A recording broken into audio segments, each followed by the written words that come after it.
লজ্জায় মাথা নত হয়ে যায়। আসলে আমরা যাচ্ছি কোথায়? এতদিন ছিল বক্তা, ওয়াজ করেছে ইউটিউবে, বিভিন্ন মাহফিলেও দাওয়াত দিয়েছে, আর আজকে সে নায়ক হতে যাচ্ছে। জামার ঠিক নাই, পাঞ্জাবির ঠিক নাই, দাড়ির ঠিক নাই, চুলের কাটিং কুটিং করে এই বদমাইশি দেখবেন আবার 20 দিন 25 দিন পরে ভাইরাল টাইরাল হয়ে গেল, আবার হাজির ভাব ধরবে। জুতা দিয়া পিটাইয়া এই সমস্ত লম্পটগুলোকে সাইজ করে ফেলা উচিত। চারিত্রিক ত্রুটি থাকলে তার থেকে হাদিস নেওয়া যেমন যায় না, চারিত্রিক ত্রুটি থাকলে ওই ব্যক্তির থেকে দিন শেখাও জায়েজ নাই, কারণ এই দিন শিখে কোনো লাভ নাই। সে আজকে ক্ষমা চাচ্ছে দেশের কাছে, দেশের মানুষের কাছে ক্ষমা চাচ্ছে। আমাকে ক্ষমা করবেন, ওলামা ইকরাম আমাকে ক্ষমা করবেন। আসলে আমি আমার ভুলটা বুঝতে পারছি। আমি আসলে খুবই অনুতপ্ত। আমি আল্লাহর কাছে তওবা করি, আল্লাহ তাআলা যাতে আমার গুনাহগুলো মাফ করে। এবং বিভিন্ন জায়গায় মানে মানুষের ভয়ে, বিভিন্ন জায়গায় মানুষের ভয়ে এলাকায় ঢুকতে পারে না, তাই বলে সে এভাবে মুখ দেখে দেখে হাঁটতেছে। বুঝছেন বিষয়টা কোন পর্যায়ে দাঁড়াইছে? এভাবে মুখ দেখে দেখে বিভিন্ন জায়গায় হাঁটতেছে, জঙ্গলে জঙ্গলে ঘুরে বেড়াচ্ছে এই মানুষটা। তবে দর্শক, আরেকটি কথা আপনাদেরকে বলে রাখতে চাই, এই মানুষটা, ওনার পিছনে একটা সময় অনেক মানুষ হাঁটতো, দেখলে সালাম দিত। আজ ওনার পরিস্থিতি দেখুন, বিভিন্ন জঙ্গলে ঘুরে বেড়াচ্ছে। কিন্তু কারণ একটাই, টিকটকের পথে নেমেছে এই যুবক ছেলেটি। চিন্তা করছেন, উনি বাংলাদেশের 43টা জেলায় ওয়াজ মাহফিল করতো স্টেজে, যে আজ সেই মানুষটার করুণ পরিস্থিতি। চুলের অবস্থা দেখছেন, এমন হচ্ছে, আপনারা সামাজিক যোগাযোগ মাধ্যমে দেখেছিলেন, সেই ভিডিওগুলো ভাইরাল হয়েছে। ওনার চুল, ওনার মুখোশ আমরা খুলে দেব। চলুন আমরা ওনার সাথে কথা বলি। ভাই আসসালামু আলাইকুম। ওয়ালাইকুম আসসালাম। ভাই, আপনি জঙ্গলে জঙ্গলে ঘুরে বেড়াচ্ছেন কেন এইটা মাথায় দিয়ে?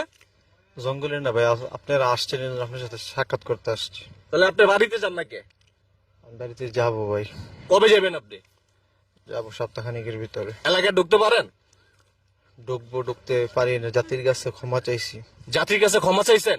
অবশ্যই মানে কি আপনি আগের পথে ফিরে যাবেন? অবশ্যই ফিরে যাবেন আপনি? তবা ঘটতেছেন? অবশ্যই। তবে আজকে আমরা ওনার মুখোশ ফাঁস করব।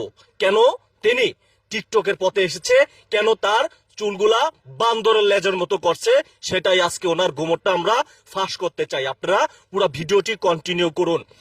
ওনার আজকে যেই লেবাস দেখতে পাচ্ছেন, উনি জুব্বা পরে রাস্তা দিয়ে হাঁটতো, বুক ফুলে হাঁটতো এই মানুষটা, কিন্তু আজকে এমন লেবাস ধরেছে সে কিনা মুখ ডেকে ডেকে হাঁটতে হয়। নিশ্চয়ই বিষয়টা বুঝতে পেরেছেন কোন পর্যায়ে চলে গেছে। ওনাকে অনেক মানুষ সেলুট করত, সম্মান দিত, আজ কিন্তু উনি কোনো সম্মান পাচ্ছে না। কারণ একটাই, বাংলাদেশের যত বক্তা আছে তাদেরকে এই ব্যক্তি অপমান করেছে। ভাই, আপনার পুরো নামটা কি? ওমর ফারুক। ওমর ফারুক। আর কিছু আছে আগে পরে? বলতে চাচ্ছেন এই মুহূর্তে। কেন বলতে চাচ্ছেন না? আমার মানসিকতা ঠিক নেই। মানসিকতা ঠিক নাই? তাহলে কি আপনি পাগল হয়ে গেছেন? আমি আমার ভুলের অনুতপ্ত ভাই, বুঝতে পারছি। ভুলটা বুঝতে পারছেন? এই যে জাতির কাছে আপনি কি চাচ্ছেন, ওদিকে তাকান, জাতির কাছে কি চাচ্ছেন? জাতির কাছে ক্ষমা চাচ্ছি এটা শোনান ভাই। ভাই প্লিজ ভাই শুনেন, ভাই প্লিজ, আপনি ভাই। আমি না এই জাতির কাছে আপনি ক্ষমা চান। ভাই শুনেন, না না, এগুলো ঠিক ভাই, প্লিজ প্লিজ।